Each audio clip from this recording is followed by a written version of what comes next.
I'm Simonsen. I'm a nationally board certified health and wellness coach, and my job as a health and culinary coach with a lifestyle medical practice is to teach people how to live life longer and get more years out of their life by following the practice of lifestyle as medicine. One of the precepts of the pillars of lifestyle medicine is a whole food plant-based diet, which I've been following now for, well, going on 7 years. And at almost 74, I'll be 74 in less than 2 weeks, I can tell you that it's really paid off. One of my favorite foods, and I thought I would do this simple video, one of my favorite foods is something that I can have when I'm just wanting a snack. I can take a cup of it, put a little salsa on it, and eat it that way. I can toast it and put it on my homemade soy yogurt. There's a video for that. I can put it on top of a cereal if I'm having oats. I can use it as breadcrumbs for a recipe that calls for gluten-free, because it is, as well as flavorful breadcrumbs. So I'm going to show you how I toast quinoa to make it that versatile, but also I'm going to tell you why this was called the mother grains, well, thousands of years ago in the Incan Empire. Quinoa is a complete protein. Is rice? Nah.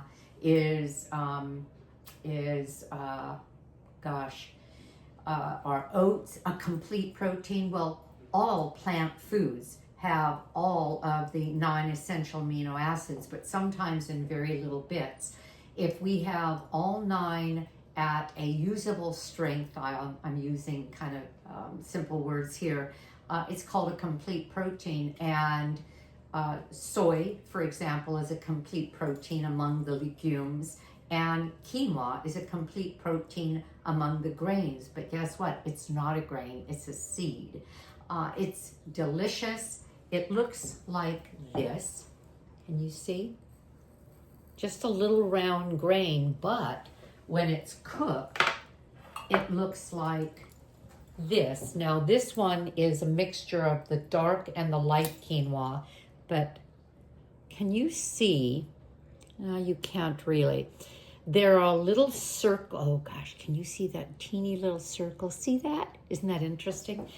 The quinoa, when it's cooked, separates into a little seed and then these little circular bits. There's no significance to that other than that makes it easy to identify, as opposed to, let's say, millet that starts out looking a little like that. So you can get it in white, you can get it with the darker brown as well as black as well as white quinoa mix. This one came out of my freezer. I could have cooked it fresh for this recipe, but I would have let it sit out a while to dry out.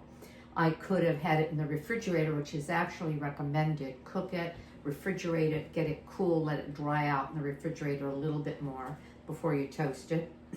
Or you could have done what I did. I made a big batch of it in my Instapot, and then I packaged it and froze it, and I took out a couple of the packages. This is 3 cups of quinoa, because I'm going to be making some toasted quinoa, and then I'll have plans for the toasted quinoa. I have a recipe that calls for breadcrumbs.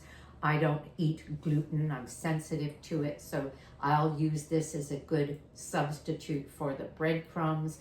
And then I have a number of other uses. So I'm going to take the entire 3 cups, and this was, when you cook quinoa, typically you're going to use 1 cup of quinoa to 2 cups of water. The other thing you're typically going to do, let me grab something, I'm sorry, is you're typically going to rinse it. When I took this out of the package, I rinsed it and rinsed it very well. There's something called saponin or saponin that is on quinoa that is a little caustic to our gut. And that needs to, it's bitter, anyway, it's just caustic to our digestive system, and it should be rinsed off. And that's easy enough. Just put it in a strainer, and it needs to be a fine strainer, something like this.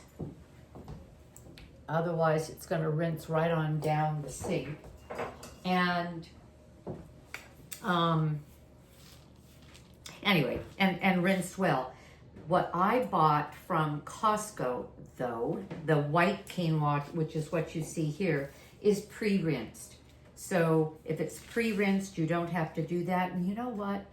I rinsed it anyway, just because I think any kind of a grain that's sold in bulk has been in a silo, and the silo has things crawling in and out, or maybe it sits there a while. I don't know. But I rinsed it anyway, and I still got a foaminess from it. So it told me that it was a good idea to rinse it. So I'm getting this as even as I can. I have my oven set at 375 degrees. I'm going to finish a thought I had earlier, though. 1 cup quinoa to 2 cups of water in a rice cooker or on the stove. You bring it to a boil, you put it in, you let it cook for about 5 minutes, and then have it covered and turn off the flame. Just Google it. You'll see how to cook quinoa. But the one thing I got that I haven't seen anywhere else is a really good Instapot recipe from Tammy of Nutmeg Notebook. And what she does is uses a cup and a half for 4 cups of cooked, a cup and a half of quinoa, and a cup and a half of water. That's a 1-to-1 plus 2 tablespoons, cup and a half plus 2 tablespoons in the Instapot, and with a half a teaspoon of salt if you use salt. I do. And it's in the Instapot for only 5 minutes. You let the pressure come down for 10 minutes, and you fluff it with a fork, and you have cooked quinoa. Again, all for one meal, used as a grain, the way you would rice, or used in a different kind of a recipe, along with a stir fry. And there you go. I'm going to put my tray of quinoa in the oven for about 25 minutes, and I'll show you what I bring out when I'm finished. It's going to be hard to see that it's toasted because I have the brown and the black pieces. This is something that I always do. I'm so proud of my oven. It's very pretty. I've had this oven, 5 years, 6 years, and it's a lapis colored enamel. The point is, it looks beautiful in there after all these years. Why? Because that oven has never had meat cooked in it. There's no spattery fat. There's none of that funny smell you get when you heat up an oven that's got meat fat kind of stuck to places that you couldn't get to, because it's never had anything other than plant-based foods cooked in it. So I'll get back to you when I finish with it. Let me think if there was anything more I wanted to tell you. Well, I'll just give you the list of things that I can do with my toasted quinoa. I can add it to yogurt to add some crunch. I could put it on top of the yogurt. I can sprinkle on ice cream. It's not sweetened. It's simply a toasted grain, toasted seed, but it has a nice flavor. Add it to my cereal, use it instead of breadcrumbs, garnish soup, toss it in a salad or top the salad with it, or even use it as a crunchy topping for mac and cheese, vegan mac and cheese, of course. Okay, I'll be back to you. Okay, I'm back. You know what got me started on all of this? This toasted quinoa, this quinoa sort of revisiting. I run a group. We meet on Tuesday afternoons called PowerPoints, and it's points of interest that relate to lifestyle as medicine. And I have a group of people that meet me. Well, we were talking about, and they're all whole food, plant-based, all working toward lifestyle as medicine. And the training segment for that Zoom group I put on my YouTube channel. And then we talk about that and other things after that little segment. Well, one of them came on, and I guess I can use her name, Anne. I believe it was Anne who told us about this, and said that she had had a salad that was absolutely delicious, and they had spooned over it crunchy quinoa. And she said it was just so good to have the crunch from quinoa, which of course added fiber, added protein, and was delicious and gluten-free. And so I sort of, as I always do, went into a deep dive. Okay, I'm gonna figure this thing out. We're gonna do this thing. And it's finished. So this is, I don't know if you can hear it. Hear that? That's my crispy quinoa. When I taste it, and I did lightly salt and pepper it. Crunch, crunch, crunch. I wonder if I could have done it longer. What you're looking for is golden, and you can see that in the lighter color, but not burnt. So it was in the oven at 375 for 25 minutes. I think maybe next time I'll try it for 20, because as I'm chewing, I've got a little bit of softness in some of the pieces, I think.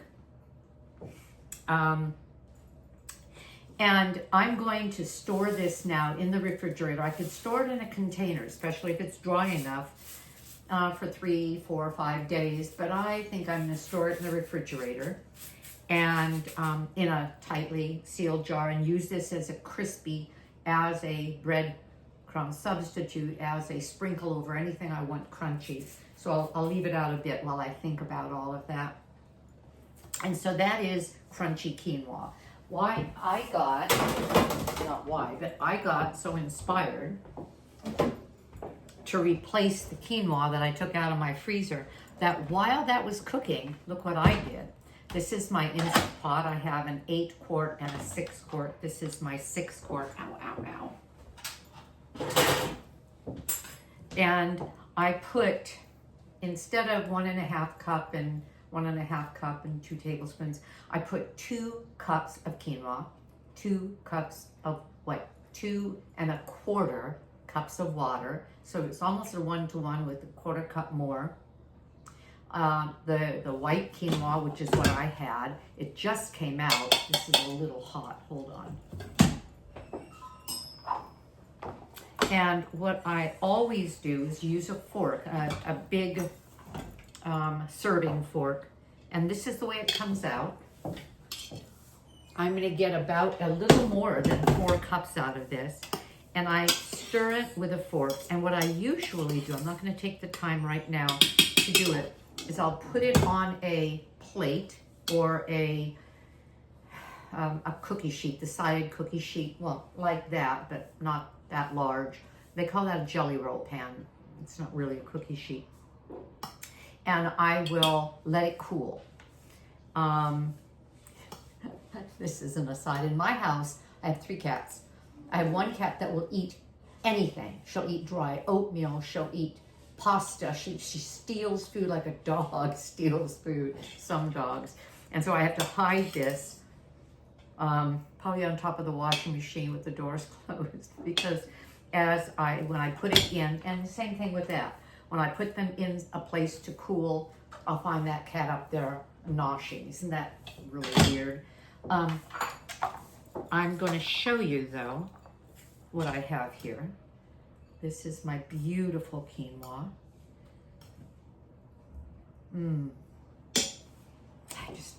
There's just the best aroma from quinoa, and even eating it plain, I could just keep going. But I'm going out to lunch with my husband in just a couple minutes. Gotta go. Anyway, I hope you got something out of this. Consider subscribing.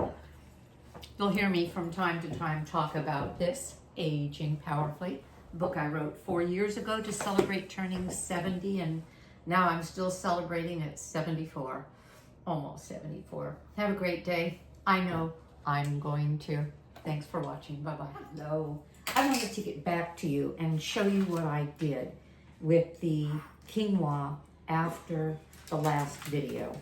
I'm splicing this on because when I let it sit and cool off, I could tell it wasn't crisp enough. So I put it back in my air fryer for about 5 minutes at 375, and you can see it's darker. This is the quinoa that I took out of the Instant Pot, and I wanted to tell you what I did with it. The crispy I sprinkled on soup, it was good. I sprinkled on salad, it was good. I liked the steamed quinoa even better on the soup and the crispies on the salad, but experiment. Quinoa rules. It's so nutritious, it's so flavorful, and it's easy. Anyway, I hope this was helpful. Give me some thumbs up and subscribe, and I hope you have that great day that I recommended because I know I have. Take care. Bye.